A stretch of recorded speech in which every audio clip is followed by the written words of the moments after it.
welcome to the Caravan of Dreams Performance Art Preview Works in Progress. We're really excited tonight to be able to present 3 performance art pieces. We will be having a 15-minute intermission in between each of the acts. Our first performance will be by Randy Twaddle, who will be performing Acceptance, Denial, and the End of Bravery as We Know It. Then we will be having Homelands and Cherokee, 2 pieces by Bob and Allison Trammell. And finally, Friday the 13th, 1980, presented by Philip Lamb and myself, Lainey Yarber. We're very glad that you came tonight, and I'd like to take this opportunity to thank the Caravan of Dreams and Maria Golia for making this space available for performance art and providing an audience for us. Thank you, and I hope you enjoy the evening.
I am innocent. I am innocent. Innocent, innocent. I am sexy. Innocent. Sexy, sexy. I am sexy. Sexy. I am innocent. I am innocent, innocent, innocent, sexy. I am sexy, sexy, innocent.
Smashing an axe through your head 3 times, said John Betty Newton, Justice of the Peace. She was damn near dismembered.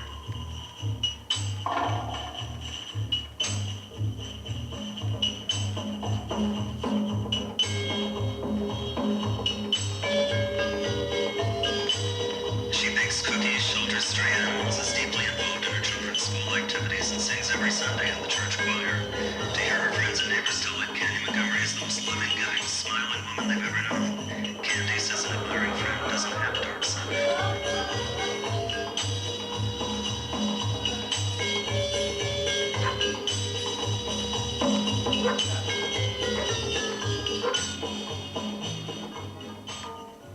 The mayor of Fairview recalled that she was always willing to help with fundraising for the volunteer fire department, and she sold snow cones at the town bazaar.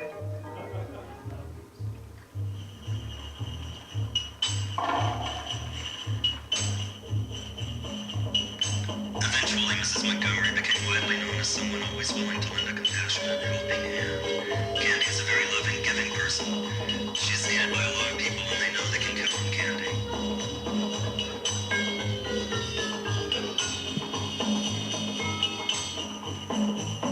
It's always there, Candy said. Maybe if I'm lucky, a big tidal wave will come up from the Gulf and wash Texas off the map, and I won't have to think about it anymore.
said, I wanted to see Candy convicted.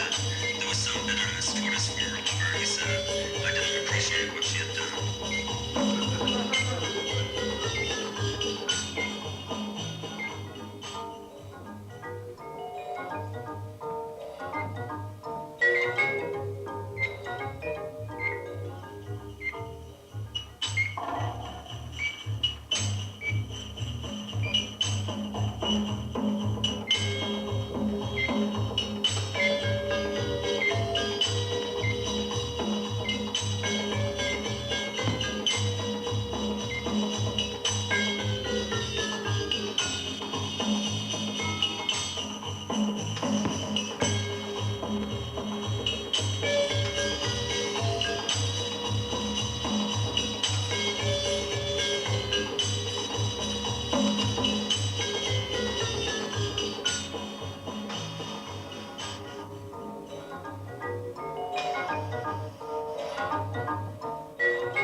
Mommy.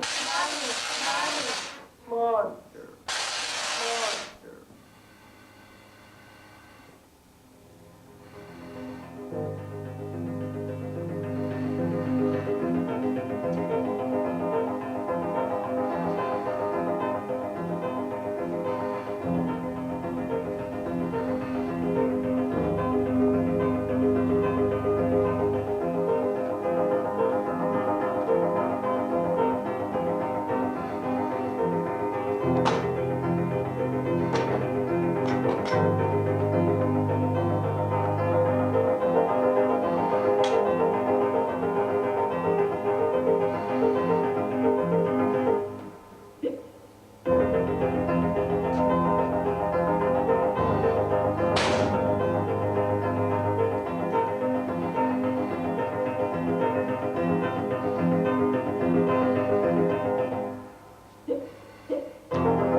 Good afternoon.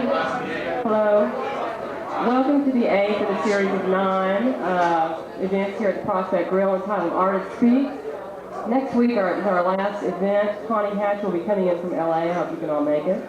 I would like to thank Ann Walker and the Prospect Grill once again for making this happen. As I said last week, many are called, but few do in regards to art events.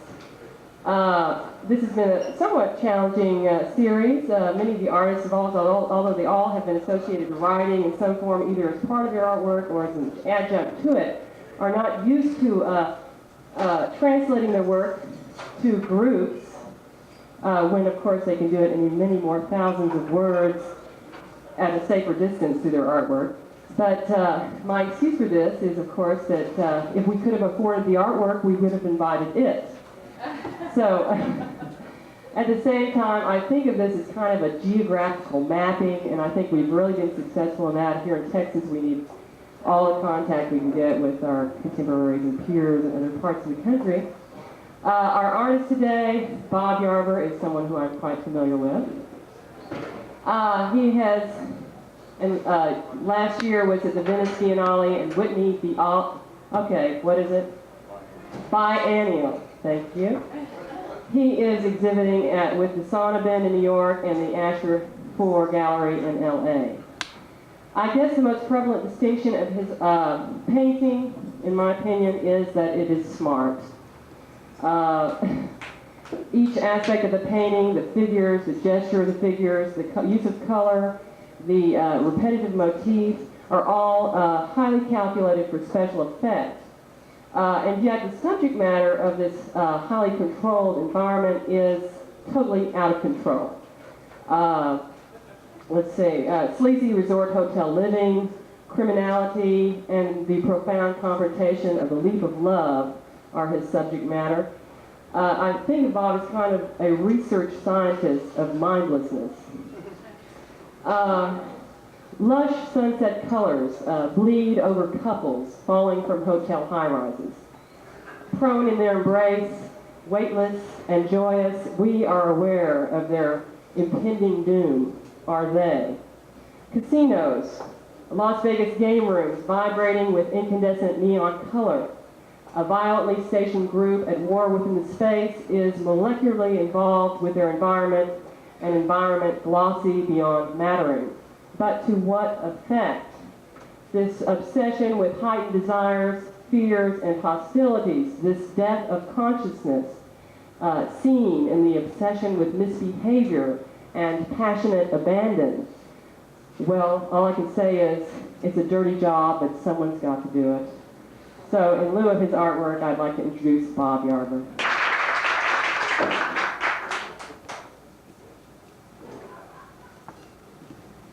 I guess Laney knew that I've been doing little jottings for years, and they were never meant to be seen or heard by the general public, so you're all going to have to leave.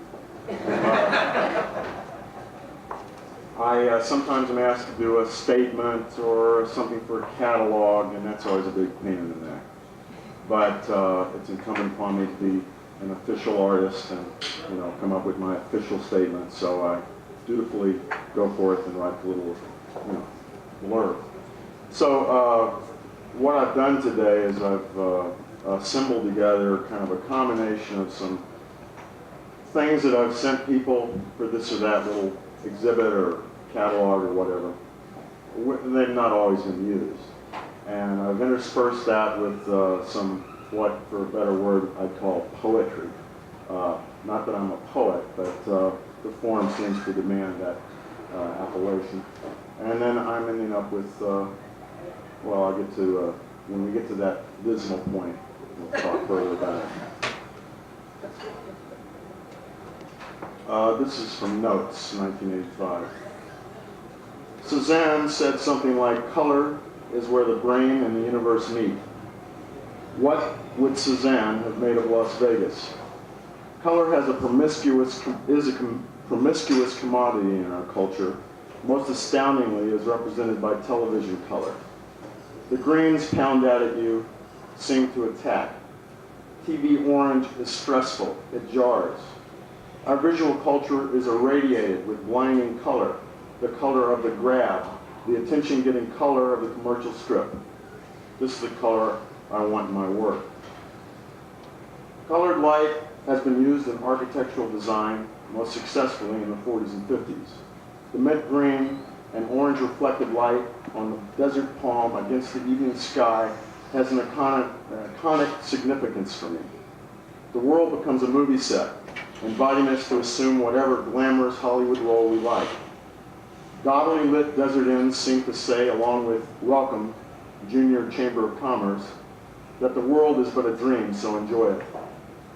Bright colors, harsh contrasts, deep chiaroscuros evoke the delirious intoxication of the ecstasy of revelation.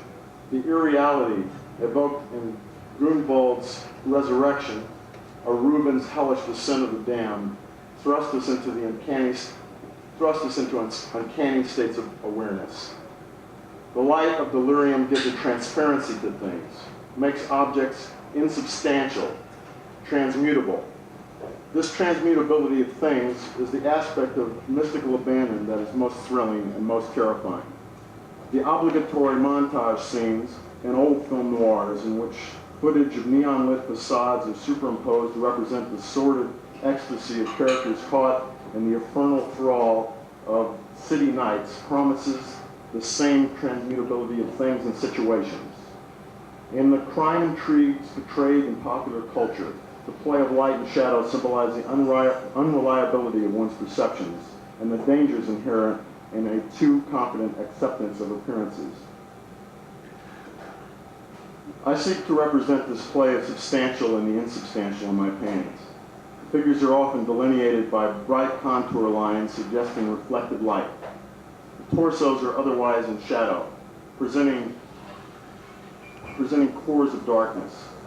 This darkness can alternately be read as heavily substantial stuff or as empty nothingness. The fluctuation from something to nothing within the figures gives them an indeterminacy of form that undermines any simple reading of the image as being merely naturalistic. These figures are periodically objects in space, and then become schematic provisional templates. They are physical bodies and action models. What has been called our natural attitude, that animal connectedness with our milieu, has been undermined by our acculturation. The lived experience of our perceptions is forever questioned by the conceptual awareness of our doubt. Painting is an effective way to confront and represent this restless oscillation. Statement. Life is something you watch on TV. Violence is something that happens on television. If you get hurt, you must be on TV or it wouldn't have happened to you. TV is not just television. TV is anything with fast updates, color images, or talking. Of course, the best TV is on television. Unless you think the world is a big TV show, you won't make it. Position the mic. Position the mic. Closer.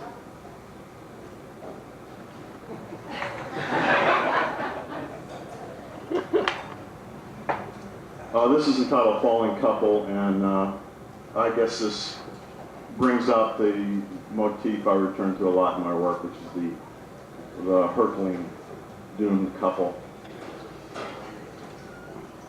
Cheery. I could hear the yes in her no. We drifted slowly down through space, through time. The wind blast pushing upward held us there, aloft above the city, lights below. You've ruined me, she said. I am corrupt, I replied. Something in me had plotted this course long before the fatal moment. Tomorrow they will read about us. Those you said you loved will know you died for me. I covered her mouth with mine. We were silhouetted against the sky. The streets rushed up.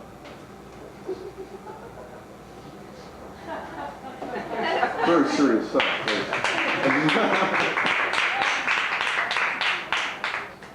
This is a note concerning the sublime. Color in painting can seduce, it can repel, or it can efface itself. I find earth colors dishonest, an evocation of a lost nature, never to return. We will not restore nature through painting. I haven't used a tube of brown paint in years. Still, you can find mountains, oceans, and skies in my work, usually as scenes against which figures and architecture are deployed. The signs of nature still compel me. I endeavor to achieve a sense of the sublime. In traditional landscape paintings, the sublime is typically constructed through the use of atmospheric and linear perspective. A vista is created. A sense of deep space results.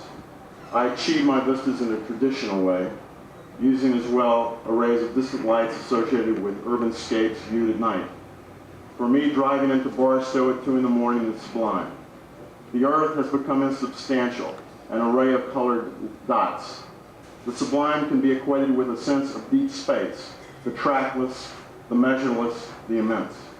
The Mojave Desert at night. However, this measurelessness can only be perceived as such through a frame of reference. Route 66, Motel Tumbleweed, or an empty gas tank, or perhaps a frame of a picture. This is the title, Motels. I hate nature unless there's a motel in it. If there is a motel, I feel secure. You would die in the desert if there were no motel. There are motels in the city too. When you're on a trip, you can stop for the night, watch TV, or have an affair. I wish I lived in a motel.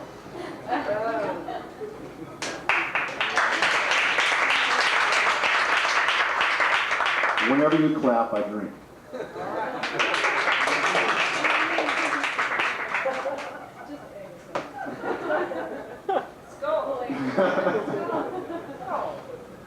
This is a statement. The people in my paintings are robotic. They are unconscious. They participate in some primordial drama in which they play passive agents.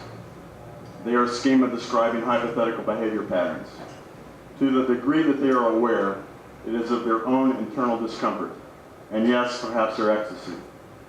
The need is to evade or escape the machination of the environment they inhabit.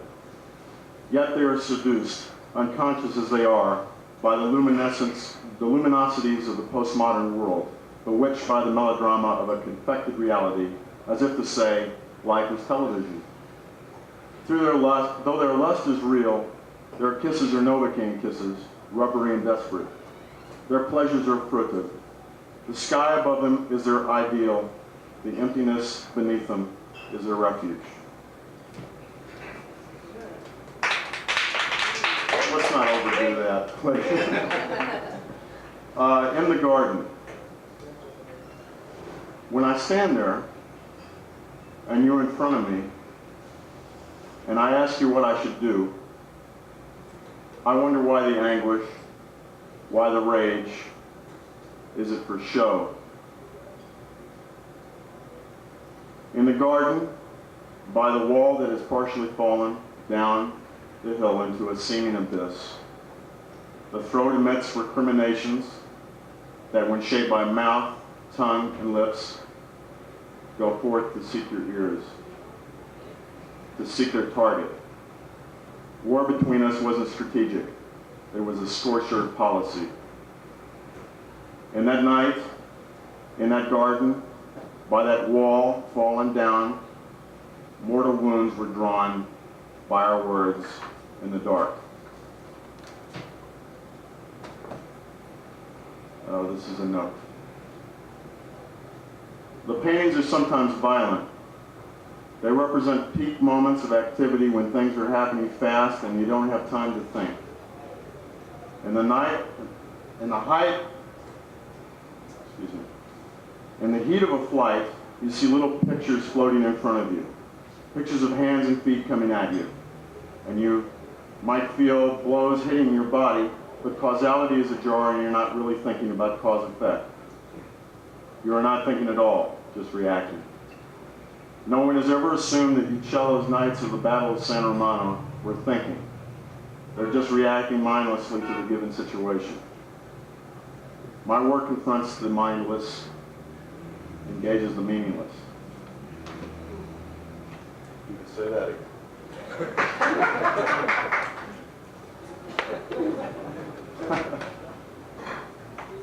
The Bridge, which I wrote this morning to kind of pad the program. Longing, abandoned, the man jumps off the bridge, displaying the rhetoric, the body, downward, past the retrieval of sense. Laughter here. Cutting arms strike, air, commanding the attention of no one. Flair. Style. Who cares? Movies command sense until you cannot stand one more commercial. This is the obligatory drug poem.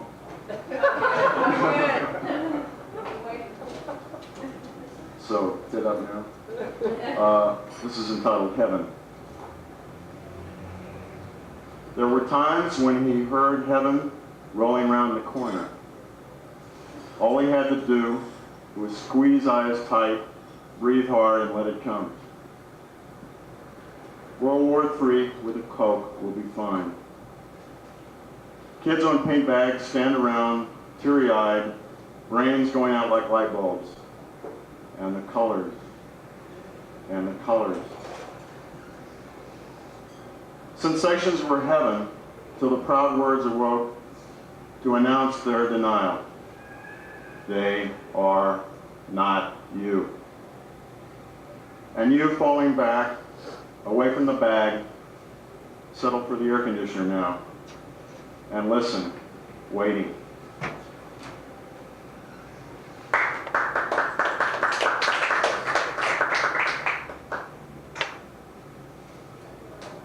This is entitled The War. And if I stumble upon this, it's because it's fresh. The artist today can no longer show war. He must be at war. Paintings of atomic clouds and nuclear leaks offend us by their soddenness. They do not touch the point of our insertion into the mechanisms of war, our complicity. We are all soldiers now. Our brains have trench foot. The agonistics of conflict must be lived by the artist, not commented on. Every gallery is a minefield. Every museum is a nuclear dump. As the man in Beirut said, the war is my lover. The war is my wife. Trance. I am speaking to you in a trance. There are muscles you see in my face that relax, but there are also muscles you do not see that tighten and knot, and that scream silently. Do not listen. I am speaking to you in a trance. Don't listen to me when I say I love you. My words are articles of construction, said in the same way as cars are stamped out on a line in Detroit. They are below us, we executive intellects, you and I. We have no cars, no words, no vehicles of expression. We are driven, we do not drive. We pass in silence. Do not listen to my words. I speak in a trance. Okay, well that's the light-hearted part of the program. So,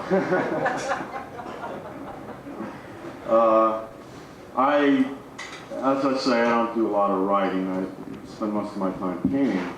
And a lot of times writing is a major distraction, and I wish I were illiterate and didn't have to be plagued by newspapers and books and what have you. But occasionally the narrative impulse kind of gets a hold of one, and then you find yourself scribbling something at 3 in the morning.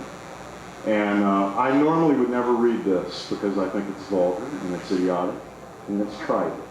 But since we only have about 15 minutes so far, I guess I'll go ahead and throw myself into it. I better get a swig first.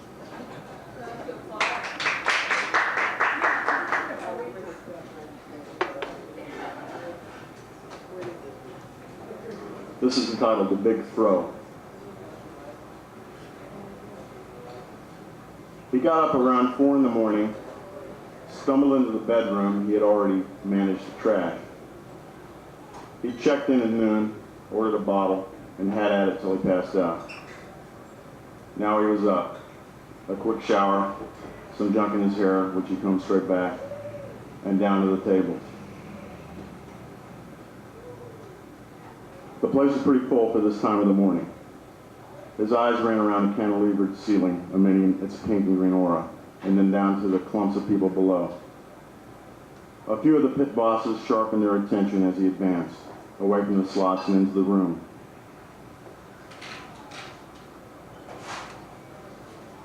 "Go tell Manny the dude's here," a yellow-skinned man with caved-in cheeks said to a passing waitress.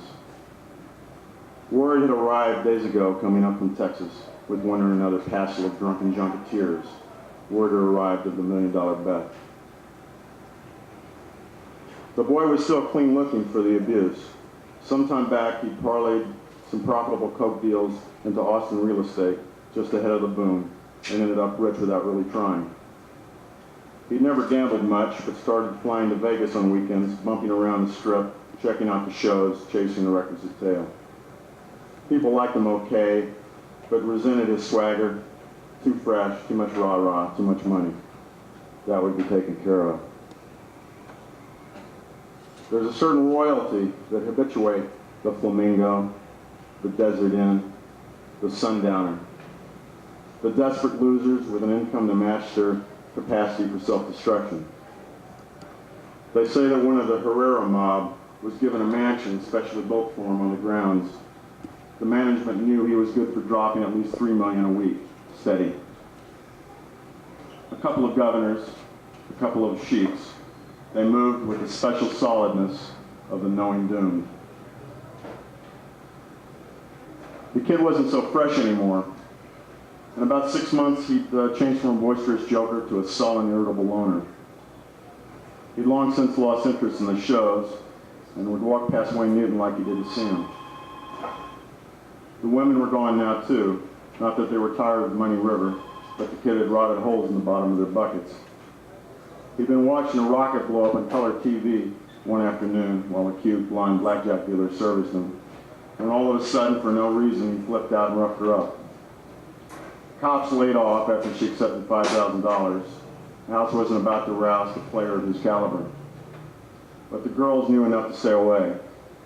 This guy's grease was about to catch. And he moved into the room. "Hey partner, what's up?" said a pit boss named Freddie. "Came in to play, you know me," said the kid. "Hell, I know you. I've got to check with the boss to see if you can play."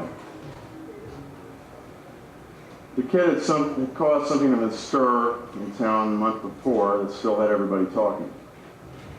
He was now off limits in places like the Horseshoe. He'd wagered $500,000 on a throw of the dice and beat the house. The Horseshoe subsequently informed him that in the future he could take his business elsewhere. In point of fact, the kid had been on one uncanny winning streak that could possibly already have caused some nervous talk over gin games back east. The boys at Sam Lucas Pizzeria in Brooklyn don't like to hear that their Vegas take is being squeezed by some Goomba hick with sideburn. The strip had been waiting for months for the sucker to fail, but so far the dice were doing his bidding. That had strengthened the anticipation of the rumored $1 million bet. A payoff on a single bet of that dimension could even jerk the points on Wall Street. If the bastard won, and God forbid parlay, well, that wouldn't happen, or a few dozen heads would roll if it did.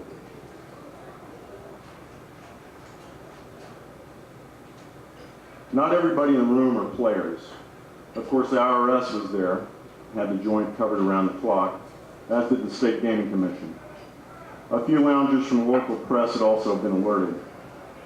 When the kid had checked in that afternoon and wanted the assurance of the manager that his money would be safe, and then opened up the suitcase right there in the lobby to expose the bundles of currency to the overweight conventioneers and slick operators you'd expect milling around, well, the word had gone out.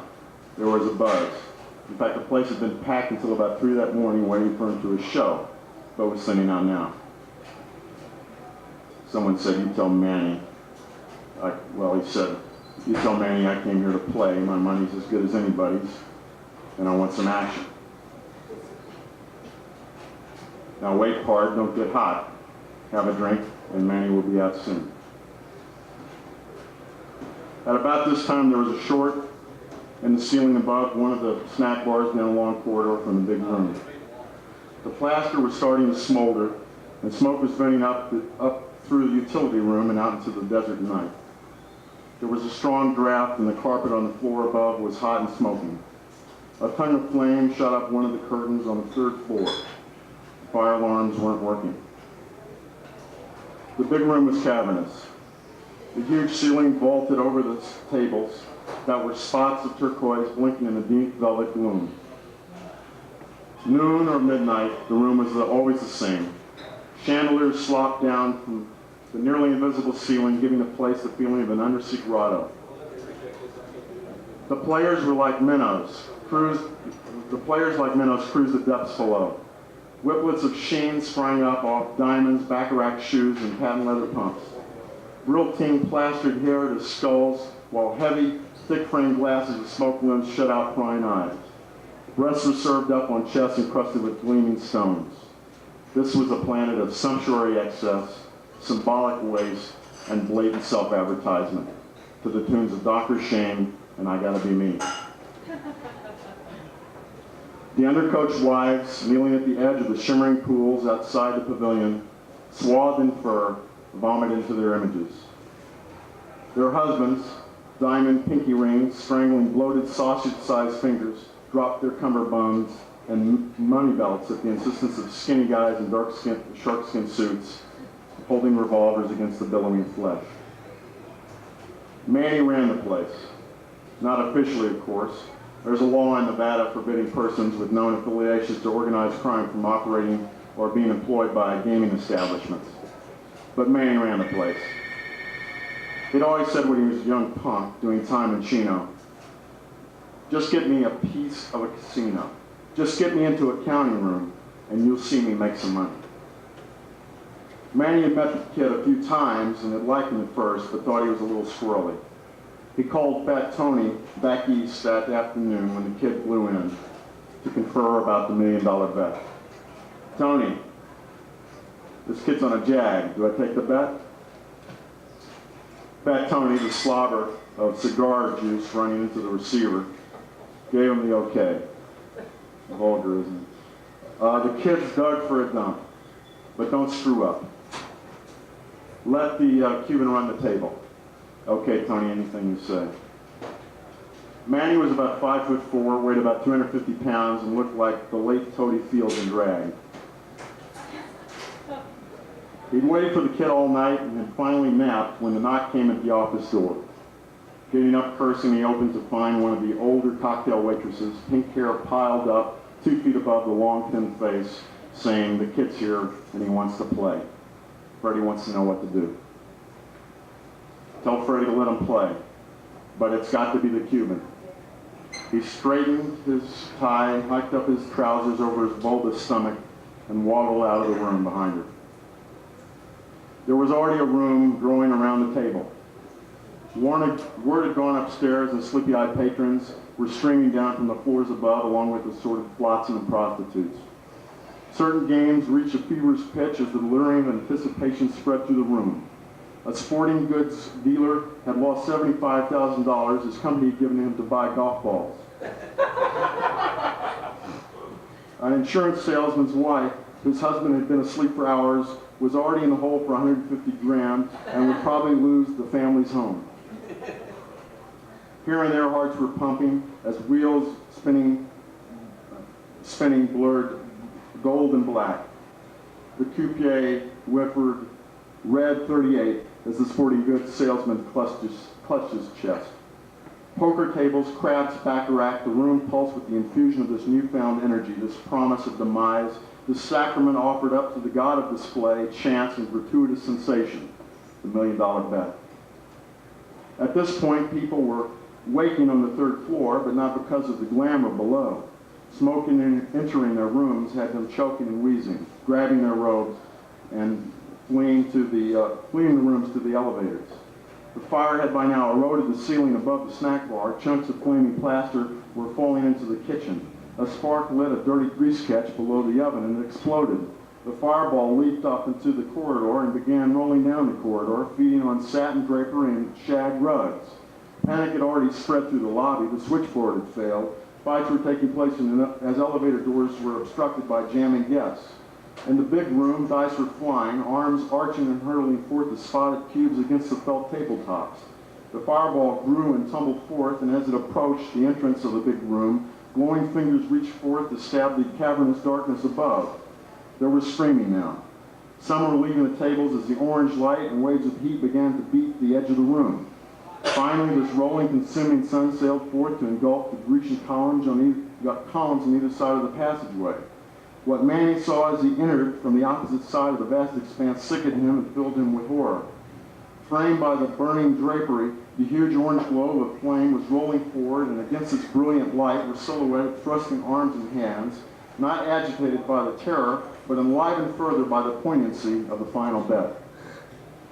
There was the Cuban, tall, thin, pencil mustache bisecting sweating upper lip, and there was the kid signing the voucher for $1 million. As he picked up the dice, the sun rose behind him and reflected off his film-colored cheeks. The table clamored as bettors put down their chips on the smoldering felt. The dice were hot in the kid's hand.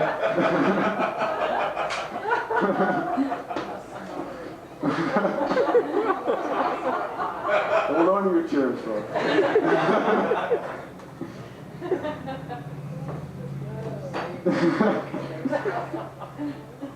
The dice were hot in the kid's palm as his arm raised and held them high. There he stood, cut into the burning freeze, surrounded by the damned as flames leapt forth, engulfing them. The molten dice settling forth through the flame and bouncing off the shrinking felt. The Cuban, crinoline shirt burning off his back, screamed as he collapsed, "Snake eyes." The kid had lost $1 million bet.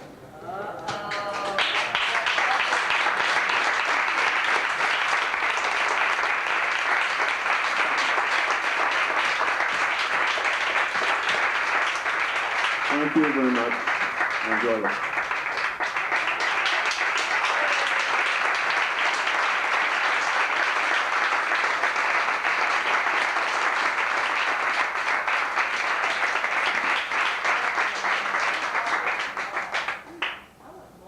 Thank you, Bob. More next year. Okay, more next year. We heard it now. See you next week.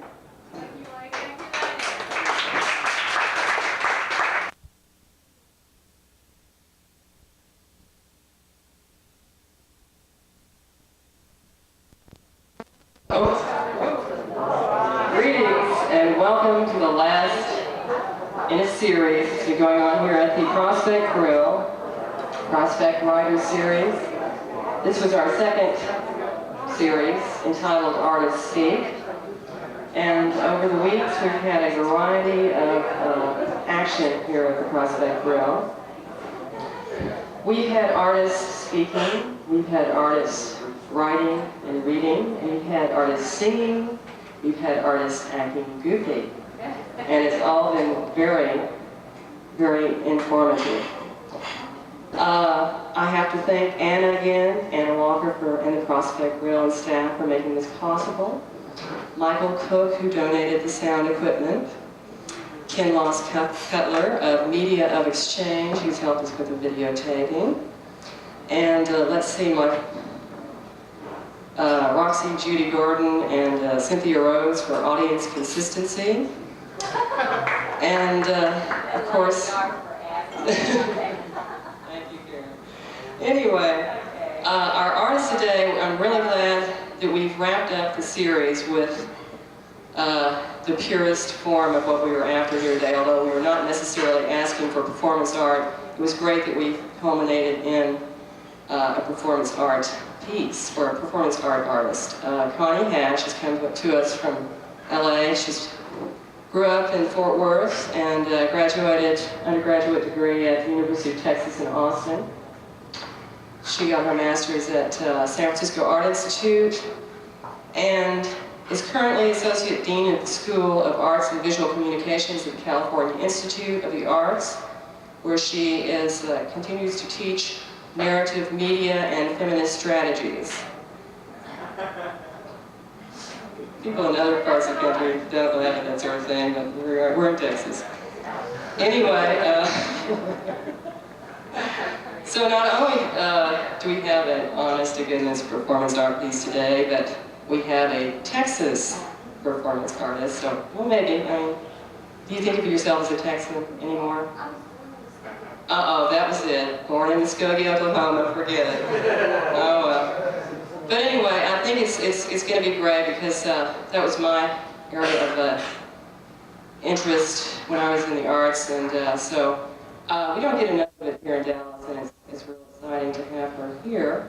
So we also, we're going to have one piece, and then if you all don't get tired or anything, well, she's offered us a second piece. And also, following the performance today, we're going to have videotapes of the following 4 weeks. We didn't get them all videotaped. But if you're interested in seeing what's been going on here, we have a videotape of Gary Panner and Jay Cotton. Letitia Eldridge, who did a performance here, we didn't get it videotaped, but I believe she's brought us a video that she just did in Austin for Channel 13 of one of her characters. We'll have a videotape of Roxy Gordon and Terry Allen and Bob Yarber. So I hope you can stay around afterwards to see that. And I bring you Connie Hennish.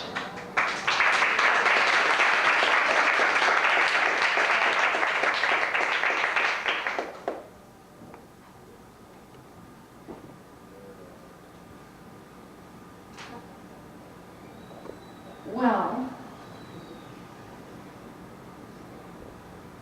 I have to get in the spirit of this.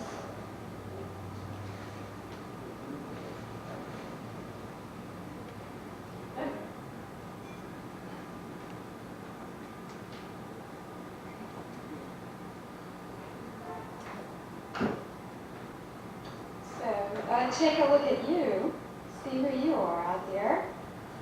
I bet I know just by looking who you are, right?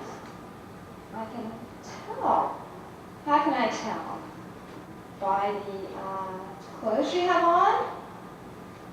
How can I tell who you are?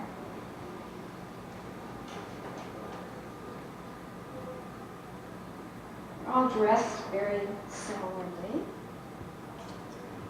A lot of blues out there.